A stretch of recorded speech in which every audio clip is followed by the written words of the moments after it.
Saudi আরবে ক্ষেপণাস্ত্র হামলায় নিহত বাংলাদেশি রেমিটেন্স যোদ্ধা আব্দুল আল মামুনের মরদেহ অবশেষে স্বদেশের মাটিতে ফিরেছে।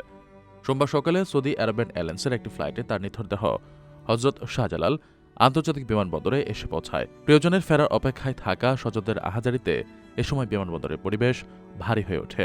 হজরত শাহজালাল আন্তর্জাতিক বিমানবন্দরে নিহতের মরদেহ গ্রহণ করেন প্রবাসী কল্যাণ ও বৈদেশিক কর্মসংস্থান মন্ত্রী আরিফুল হক চৌধুরী এবং প্রতিমন্ত্রী মোহাম্মদ নুরুল হক। সরকারের পক্ষ থেকে নিহতের পরিবারের প্রতি গভীর শোক ও সমবেদনা জ্ঞাপন করা হয়েছে।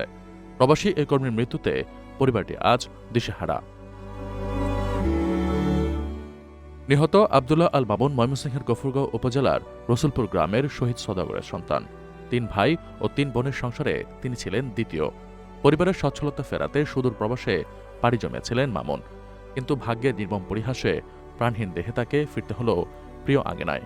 ঘটনার বিবরণে জানা গেছে, গত ৮ মার্চ সৌদি আরবের আল খারিজ শহরে আল তোয়াইক বলদে কোম্পানির একটি শ্রমিক ক্যাম্পে ইফতারের আগ মুহূর্তে আকস্মিক ক্ষেপণাস্ত্র হামলার ঘটনা ঘটে। ওই হামলায় মামুন গুরুতর আহত হলে তাকে দ্রুত হাসপাতালে ভর্তি করা হয়। সেখানে বেশ কয়েকদিন লাইফ সাপোর্টে থেকে গত ২৭ মার্চ স্থানীয় সময় রাত 11:30টায় শেষ নিঃশ্বাস ত্যাগ করেন তিনি। প্রবাসীদের জন্য নির্মাণ হচ্ছে দেশের প্রথম স্মার্ট সিটি, যেখানে থাকছে স্কুল, মসজিদ, হাসপাতাল, সুইমিং পুল, হেলিপ্যাড, পাঠাগার, জিম, সুপারমার্কেট, শিশু পার্ক সহ সকল নাগরিক সুবিধা। মাত্র ৩০ লাখ টাকা বিনিয়োগে মিলছে আকর্ষণীয় ফ্ল্যাট। প্লাটিনাম ইনভেস্টরদের জন্য ঢাকা বিমানবন্দরে ভিআইপি প্রোটোকল সুবিধা।